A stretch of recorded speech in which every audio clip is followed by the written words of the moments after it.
Today on the Inside Scoop, we got Miami. We're going to talk about them getting a quarterback and now momentum building with five-star prospects. Also, Georgia trending up as recruits head to Athens this weekend. We're going to talk Auburn because they've hit the ground running under Alex Golesh. And USC is set to host their first big visit weekend of the offseason. So, as you can tell, we got a big show. I am your host, Josh Newberg. Let's get to it. Let's talk Miami recruiting, because the Canes are making some major additions to the roster. We knew it was going to be an exciting offseason, but we're only like 5 days into the Canes offseason, and big things are happening. So we're going to break it all down. We got Steven Wagner from Cane Sport. But before we do that, Miami fans, hit subscribe to the Rivals Recruits channel, because we are going to talk Miami recruiting all offseason long. We want you to be a part of it. All right, let's bring in Cane Sport insider Steven Wagner. And Darian Mensah announces on his visit, I guess it's a visit, whatever, but Mensah commits to Miami, probably going to sign with Miami today. It sounds like it's a done deal. So, in your opinion, rank the last three transfer quarterbacks for Miami. You got Mensah, you got Carson Beck, and you got Cam Ward. Man, that's a really, really tough one to really just try to start me off with, right from the jump. I think obviously the clear answer is number one is Cam Ward. He comes in, has a record-setting season at Miami, absolutely lights up the ACC, becomes the number one overall draft pick, and for a good reason. I don't think there were very many people who were kind of questioning or contesting that he should be the number one overall draft pick. Ends up going to New York as a Heisman finalist. Carson Beck comes in this year, actually has a little bit more on-field success than Cam Ward did, although he also had a little bit of a better roster around him. Obviously, the defense this year was far improved than what it was during Cam Ward's season, where basically Miami was kind of being forced to win in shootouts sort of on a weekly basis almost. But Carson Beck was able to get the job done, get Miami to a national championship, ended up coming up just short. But now we've got Darian Mensah, who I think kind of comes in sort of somewhere between the two. He's certainly going to be more athletic than Carson Beck. He's definitely going to be much more of a playmaker. However, am I going to come right out and say, hey, Miami just landed another transcendent talent who's about to light up the ACC like Cam Ward? Well, putting those two names in the same sentence, it remains to be seen if Darian Mensah is actually going to be that good. I'll hold that praise off until we actually see it on the field. But this is a get that I think Miami fans should be really, really excited about, because certainly this seems like it was the best available option for Miami. They're going to have a great roster around him next year. If I had a vote in the AP poll, I would probably make Miami my preseason number one going into next season. This is going to be a top five roster in college football once again. And certainly Miami's going to have an argument for having the best quarterback in the ACC. They will absolutely have a top 10 quarterback in the country. Now let's see what he can do with this entourage around him that Miami's assembled for him. So it's very interesting that Darian Mensah not coming along. He's bringing his favorite wide receiver, Cooper Bearcate, is going to be at Miami with them. Who would you compare his style of pass catching to? Maybe a former Cane, current Cane, somebody on the roster?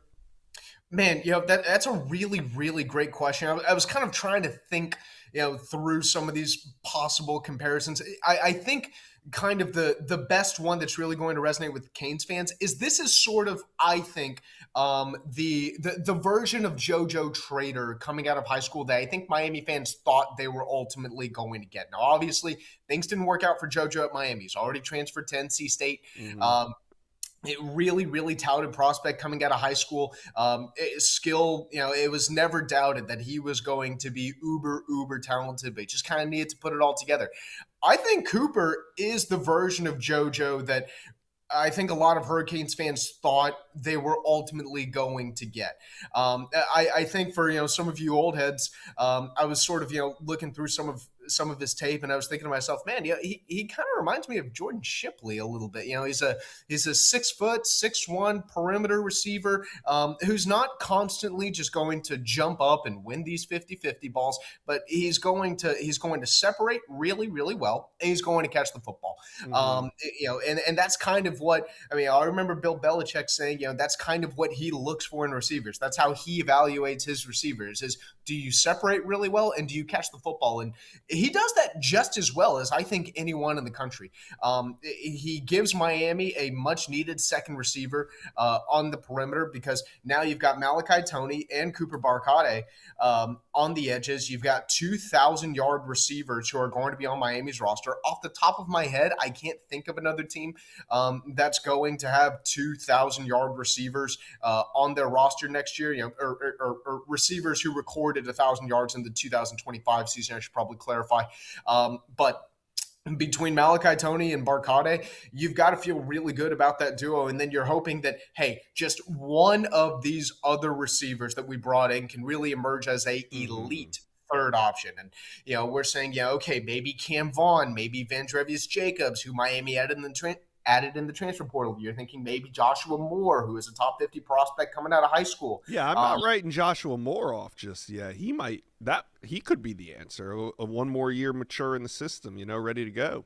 Yeah, I 100% agree. Samorian Wingo, the top 40 signee that Miami added this December, he's already won Scout Team Player of the Week at Miami. He won Scout Team Player of the Week 1 week during Miami's bowl preparation. So that kind of says something about how the staff is valuing him and seeing him. And he was someone who Miami was really, really high on very early, before his stock really skyrocketed the way that it did.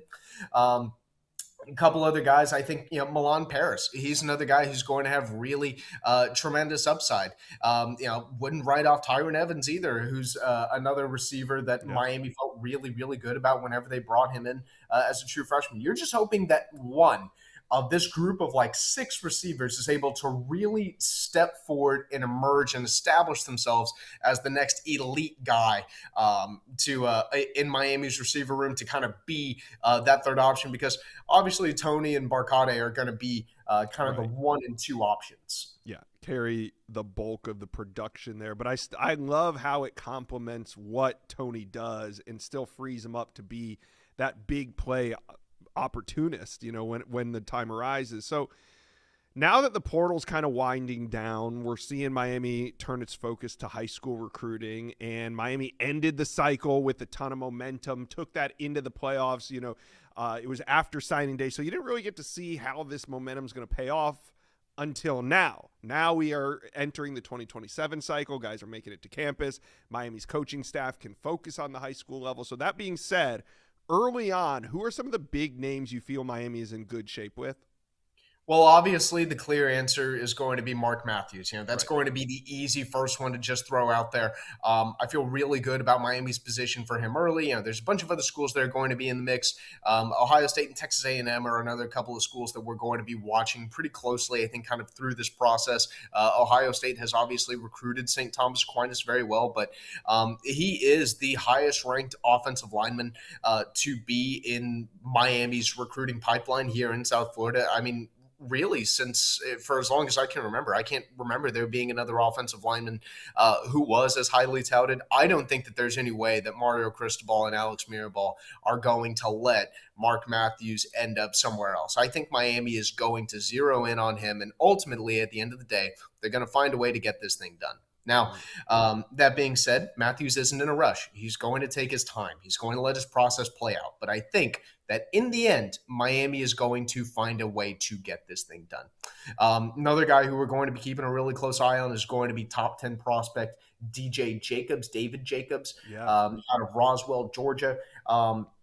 Miami was in really, really good shape to land him in late December. And it seemed like everything was poised for Miami to just, jump in, grab his commitment, and be off and running with a 5-star edge to start the 2027 cycle. And then at the last minute, a couple minutes before he was set to announce, he decides, hey, I'm actually going to go with Ohio State instead. Now, Miami isn't going to blink. Miami's going to stay involved in this thing. Jason Taylor's already been out to his school.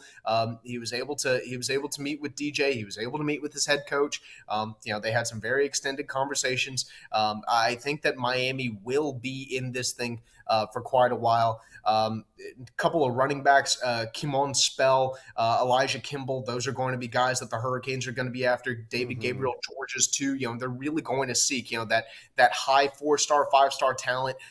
Joshua Dobson out in North Carolina. Zach Etheridge, Miami's cornerbacks coach or defensive backs coach, has already been out to his school to see him.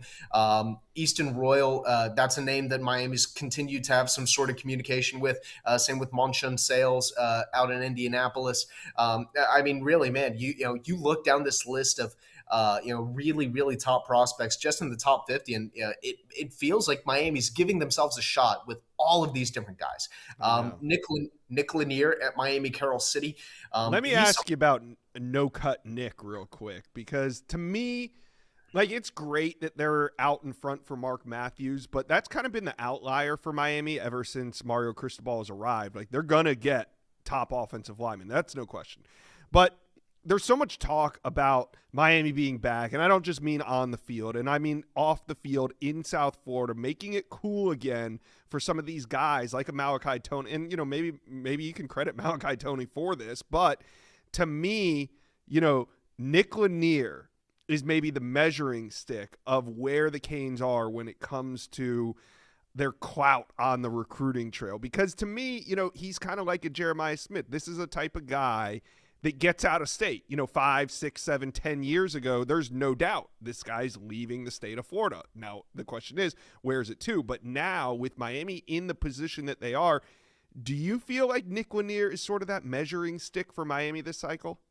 That's something that I hadn't really thought about, but man, that kind of is a really good way to put it, because I do think he could sort of be compared to Jeremiah Smith a little bit, in the sense of, hey, if Miami's consistently just going 7-6, 8-5, right, 9-4, whatever it is, then maybe Nick Lanier does end up going somewhere else. Because we all saw the clip where Jeremiah Smith said right before the Cotton Bowl that if Miami had won more, if Miami had been a place that he trusted to get it done on the field, he probably would have ended up a Hurricane. And I do think there's something to kind of be said for the rise that Miami's had since Mario Cristobal's been here, and really since Nick Lanier got recruited, because Miami's win total has improved every year that Nick Lanier has been in high school. Obviously, this year they made it to the national championship.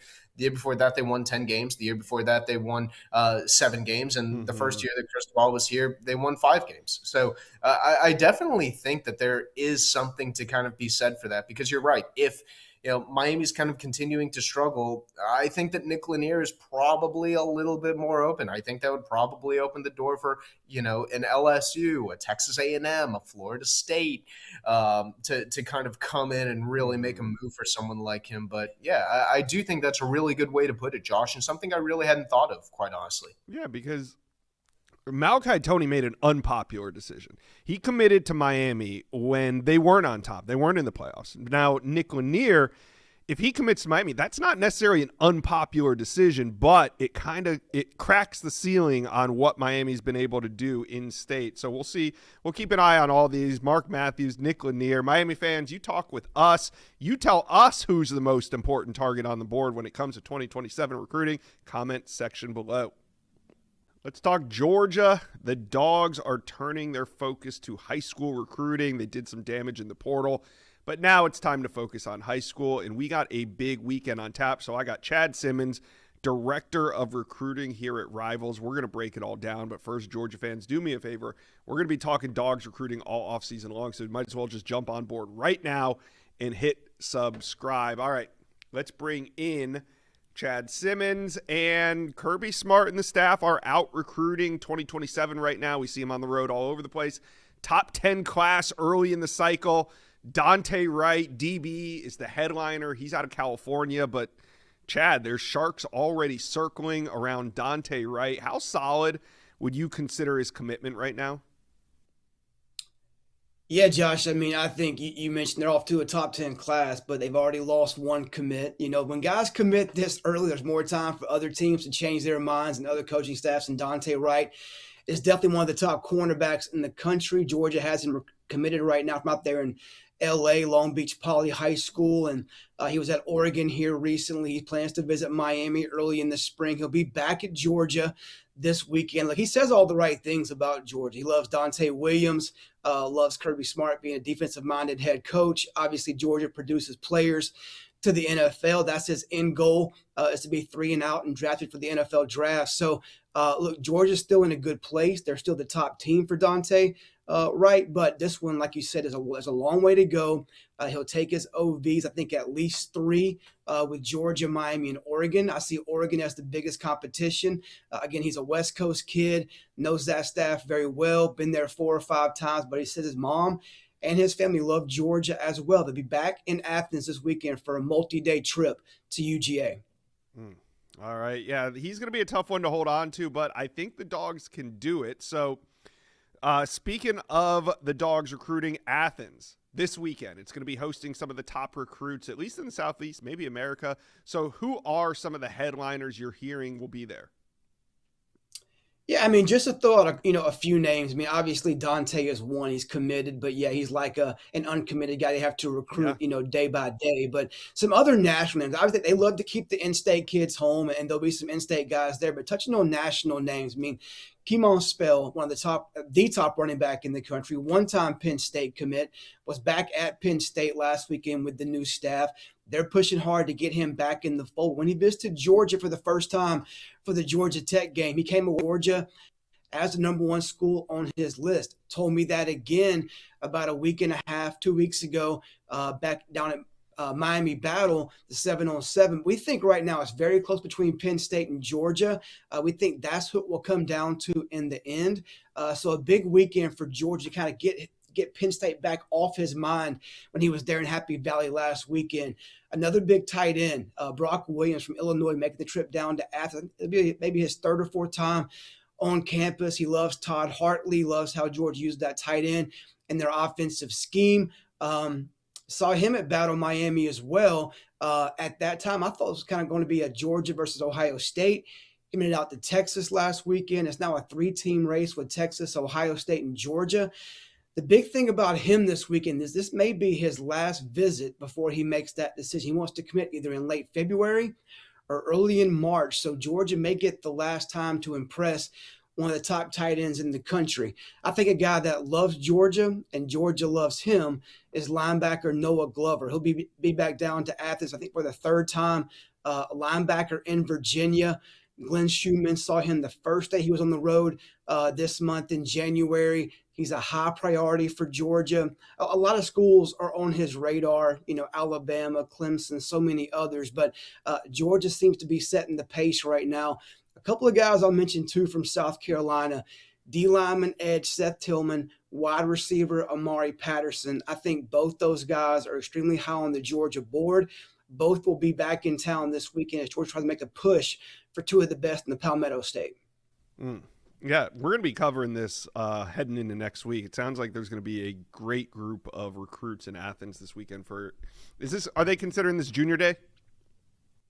Yeah, I mean, I think everything is called Junior Day. I think some of these guys are coming in even Friday and Saturday, doing like a day in the life of a Georgia player, going through class, the workouts, the meetings, all that stuff on Friday, staying over as part of that Junior Day on Saturday. So I think every visit in January is kind of called Junior Day nowadays, but they're all a little bit different. Yeah, they just fly that Junior Day flag, and whoever shows up, shows up. I love it. All right, so maybe not pertaining to this weekend alone, but who do you feel like Georgia's trending for right now? You're talking to guys left and right all over this country, so you got a kind of a pulse on what's going on. Yeah, I mean, it's so early still, and things are still so fluid with guys getting new offers and taking visits. But I think you start with a guy I just mentioned, Noah Glover, doing a great job there. I see Georgia right now setting the pace, in that race for that top linebacker up in Virginia. Going back into Georgia, Joshua Samapelli, a big offensive tackle, Douglas County High School, out I-20. He's been to Georgia numerous times. He was back in Athens recently, earlier this month. Look, Miami's making a strong push. I know he's had commitment on his mind at different times. I'm thinking if he would have committed earlier, I think it would have been to Georgia. But he continues to take other visits, talk to other schools, and other programs are in the mix for sure. I think another guy coming this weekend, Seth Tillman. He's not talked about a whole lot. From South Point, a state champion in South Carolina, a loaded program, always puts guys into P4 schools every cycle. They're in a good place there as well. South Carolina, Clemson, other powers are involved also there. But there's some programs. Obviously, I may have said Brock Williams, the tight end, if you asked me this a week ago before the Texas visit, but things got a little bit more murky there in his recruitment. That's why it's a big weekend for him in Georgia this weekend. But Georgia's high on a lot of kids' boards. Are they trending? I think a lot could be said after this weekend. All right. Well, when it comes to the next commitment, I'm just going to take a guess here, but it looks to me like tight end Grant Haviland comes off the board soon, and he's trending to the Dogs. Could he be the next Georgia commitment? Yeah, I mean, look, I think, I thought he could commit maybe sooner than later. I still think he commits before OV season, kicks in. But I would not be surprised to see him get back to, maybe Ohio State early in March, maybe over to Clemson early in March. March 7th is the big weekend for Clemson. Right now, he plans to be at Clemson on March 7th. Look, Georgia's the in-state school. He was there earlier this month for a day in the life of a Georgia student. He knows Hartley better than anybody else. He's been to Georgia 10 plus times. They've made him a high priority. I could see him getting back in the spring, but I think there's teams involved. Ohio State is one. Texas is one. Clemson. Don't sleep on Vanderbilt, but Georgia has been setting the pace. I think Ohio State is definitely one right there with Georgia. And you could put Brock Williams in that category too, as far as next commit for Georgia or one to watch for Georgia. Again, Texas, Ohio State, and Georgia, very similar to Grant Haviland's list. I could see both those tight ends making a decision in the next 4 to 6 weeks. Yeah, those tight end dominoes are starting to fall. So Georgia fans, talk to Chad and me and tell me, what do you guys think about Georgia in the 2027 cycle? Is this a top 5 class, top 3? Who, in your opinion, is the most important recruit on the board? Talk to us, comment section below. Let's talk a little Auburn recruiting because there is excitement once again out on the plains. Alex Golesh and his staff have hit the ground running, and we are going to talk some recruiting in this video. I got Chad Simmons, Director of Recruiting here at Rivals. We're going to break it down. We're going to go behind the scenes of some of the latest developments. But first, Auburn fans, do me a favor. We love talking Tiger recruiting. We're going to do it all off-season long. So stick around. Join us. Hit subscribe to the channel. All right, let's bring in Chad Simmons. And as the transfer portal cools down, it's time to focus on high school recruiting. And that's what Alex Golesh and his staff are doing right now. What's been the recruit reaction so far? You've been at some 7-on-7s. You've been at these camps. What are recruits saying about Auburn? I'd probably say there's 2 words I hear the most about Golesh and that staff. And I would say energy and detail. I think the biggest thing I probably heard the most is maybe just that detailed word about how sharp he is, how smart he is. No stone goes unturned per se. Wants to get to know and dive into the prospects, the recruit, the true evaluation, and they think that's going to carry over to the football field, help them win games. At Auburn University. Also, just the new energy, man. He did a great job, coming in right before signing day early in December. He was able to retain guys like DJ Durkin, Vontrell King-Williams on the defensive line. He's brought in former Auburn player Cody Burns. Just a whole new energy. I think positivity, just that feeling culture around Auburn. So for me, talking to all these different recruits and even from 26 class to 27, now even 28, energy and detail have been 2 things I hear a lot about. Yeah, it's buzzing over there at Auburn. So let's talk about, they landed a commitment. 6'6" tight end from Florida, Tank Proctor, no surprise. Larry Scott, tight end coach, he's going to go find him, especially in South Florida. I believe that's where he played his high school ball as well. So who else right now, since Auburn's getting hot, who else right now do you feel like Auburn is in good shape with? Yeah, I actually saw Tank right before he committed at Battle Miami, big 6'6", long limbed, pass catching tight end that can move around, plays for South Florida Express down there in the 707 circuit. But some other guys to watch. I mean, when you have a tight end like that, you have to have a quarterback to throw the ball to him. I think Israel Abrams is a name to watch for Auburn, a top 50 player, an elite quarterback up in Illinois. Made his way down to Auburn for the first time earlier this month. Had a great time. I think he'll return to the Plains, this spring to watch a spring practice. Mm-hmm. Another guy up north in Pennsylvania, Terrence Smith, four-star offensive lineman, has been making his way around the South here recently. Actually, he lived in Georgia for a small part of his life, and so he knows SEC football. He was at Florida last weekend. He goes to LSU this week. He was at Auburn the first weekend 3 weeks ago, and they made a very good first impression. I think they'll get an official visit, from Terrence Smith. Another out-of-state kid, Jabari Watkins, picking up some steam with Auburn, a one-time Nebraska commit, a two-time state champion at Thomas County Central in South Georgia.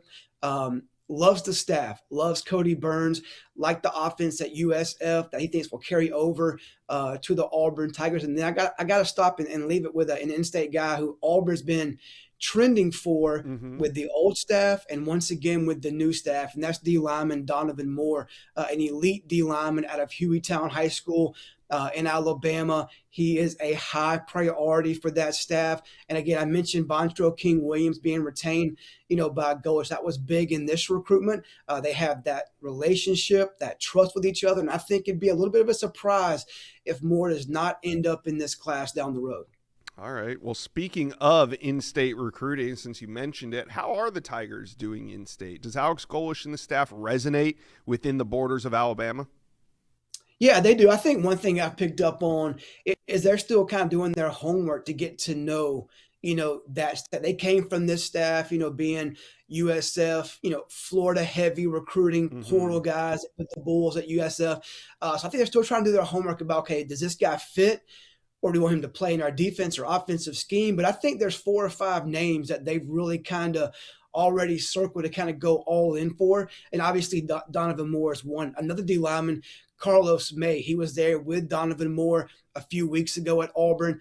There's plenty of national programs trying to pull him out of that state. Of course, Ohio State is one, Notre Dame, Georgia, some others. But Auburn is right there either at or near the top of that list for Carlos May as well. I think an interesting one is Trayvon Hall.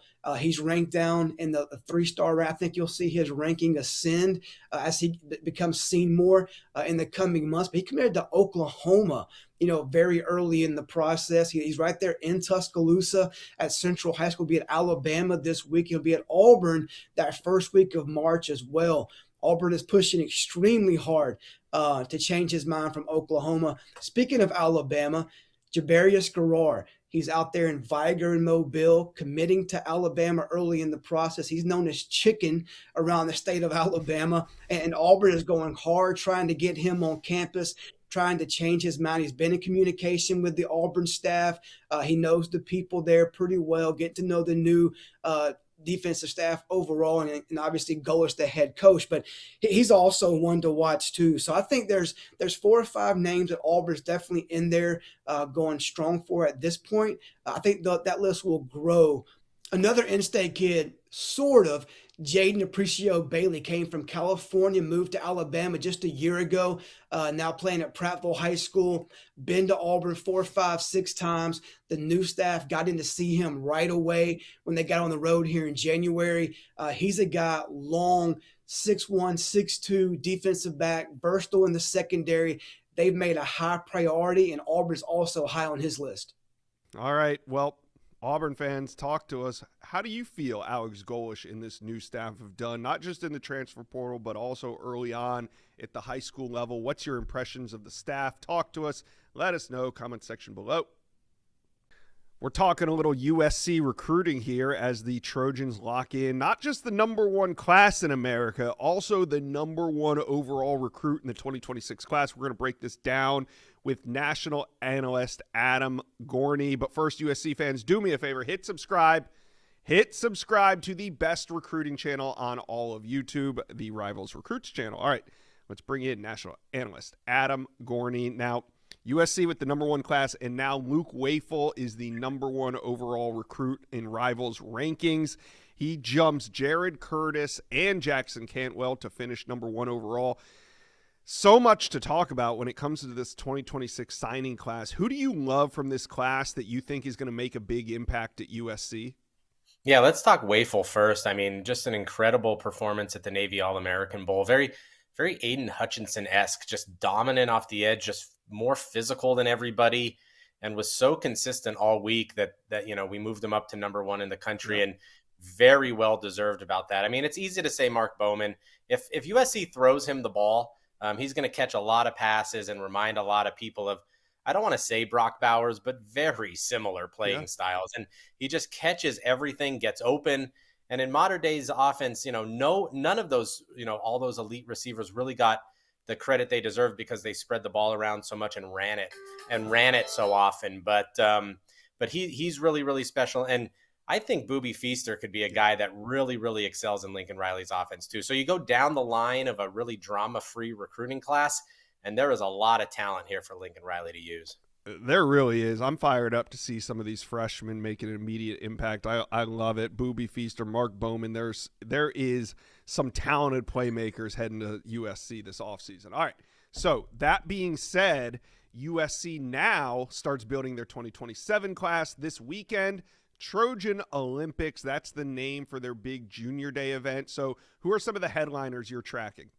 Yeah, it's going to be an interesting weekend because the list is changing constantly here. Tosh Lupoy has kind of come in here. Honor Falave Johnson was supposed to be at USC. Now he's going to be at Cal. Duve Williams, who's a pretty heavy USC lean, is going to go up to Cal and kind of give them a look. Marcus Fakatow is not supposed to visit anymore, but still, it's going to be a very loaded list, and I'm sure there are going to be some surprises. But Gavin Williams is one definitely watching, a 4-star defensive back, local kid. USC definitely leads. He has some Ohio State, Tennessee, some others involved in there. Quentin Hale is a big-time target. He's coming over. USC and Alabama are his front runners, but he's going to take a lot of visits. I still think his relationship with Dennis Simmons and being used in that offense is going to be important to watch. Avery Michael is a guy that is probably leaning heavily to Oregon right now, so USC has some work to do there. Osani Gales and Eric McFarland are 2 IMG kids who both are originally from the West, so those are going to be 2 interesting kids to watch. Toa Sateli is supposed to come in from Hawaii. It's going to be a very, very interesting group, but it could be dispersed because UCLA is having kids, Oregon is having kids, Cal is trying to get into this list and swoop through, so it'll be a very interesting weekend in the West. Yeah, I kind of like when you have that dynamic in a state where a bunch of teams are having their junior days all on the same day because you can kind of read in between the lines a little bit. It's still really early, but a little bit. You can kind of see, hey, okay, this guy's going there, he's going here. You can kind of see where these guys are prioritizing, but it's a long off season, so I'm sure USC is going to get a crack at some of these. But speaking about this weekend, do you have anybody on commit watch? Right now, USC only has 1 commit toward their 2027 class, but you can just feel the momentum building. Anybody you're watching this weekend? Yeah, 2 I would watch are Gavin Williams. I think USC leads heavily there, and I don't know if he's ready to commit yet. I think all these guys want to take their spring visits for all kinds of different reasons, whether they're being paid on these visits or getting free gear or whatever else is happening on these trips, I think, or just really doing, their due diligence and getting around the country and seeing places. But I think Gavin Williams is a guy who should definitely be on commit watch. He's just liked USC a lot more than other programs, and they've come after him, and defensive back is a priority, and he's a local kid. All those kinds of things are playing. And another one I would say is if Jalen Hill makes it over there, Indiana was the school that he wanted to commit to. It looked like a commitment was coming, especially after they won the national championship. But one of the guys that has LA connections to that staff is leaving. And then the other one, Bryant Haynes, there's been some rumors about the Indianapolis Colts and other things. So we'll see where that leads. But Jalen Hill has a great relationship with Trevon Reed, the position coach. So does Gavin Williams. I think that's going to be the 2 to really watch. And then those IMG receivers are interesting. Osani Gales is from Northern California. Eric McFarland is from Las Vegas. I think both are very intrigued by what Mekhi Lemon did this year, especially. And so I think those two guys are going to be ones to watch this weekend as well, although probably not on commit watch yet, Right. heating up for USC a little bit. Yeah, and regardless, I mean, whether they commit this weekend or not, there's going to be guys on campus this weekend at USC that end up in this class. So whether they commit this weekend or what, it doesn't really matter. We know that they got some priority targets on campus. All right, so that being said, let's wrap it up with this. How good can this class be? Could USC run it back with another number one class? I don't want to throw like cold water on this, but I would say no, and only because not that the level of talent is going to be poor, but they're just going to take a smaller class. Right. So I think they loaded up massively in 2026, maybe even more than they sort of expected. I think they sort of built in some guys that could have been like flip targets, so they still had a very solid class, even if guys flipped late. When you don't have any NIL money left for Chris Henry, then you've kind of maxed out your abilities in 2026. But 2027 is going to be interesting because there are so many good defensive backs in California. How many do you take? You already have J.O. Washington committed? It's going to be interesting because he's going to IMG now to see if those Southeast schools try to get involved with him. But Danny Lang, Duve Williams, Gavin Williams, Jalen Hill, the list goes on and on there. One of the storylines to watch too will be at defensive line. Kasai Curry, Elijah Harmon, and Miles Smith are three very talented defensive tackles that would fit in very well in the Big Ten, and you just don't get that a lot in California. So they two are committed: Smith to Texas A&M, Harmon to Oklahoma. Curry is talking heavily about going to the SEC. We'll see if they circle back late and get in on those guys, and if they do, they're going to load up really well there on the defensive line. Yeah, it's coming. You can feel it. USC recruiting momentum is building. So Trojan fans, talk with us. Who's your most important target when it comes to 2027? Put it in the comments section below.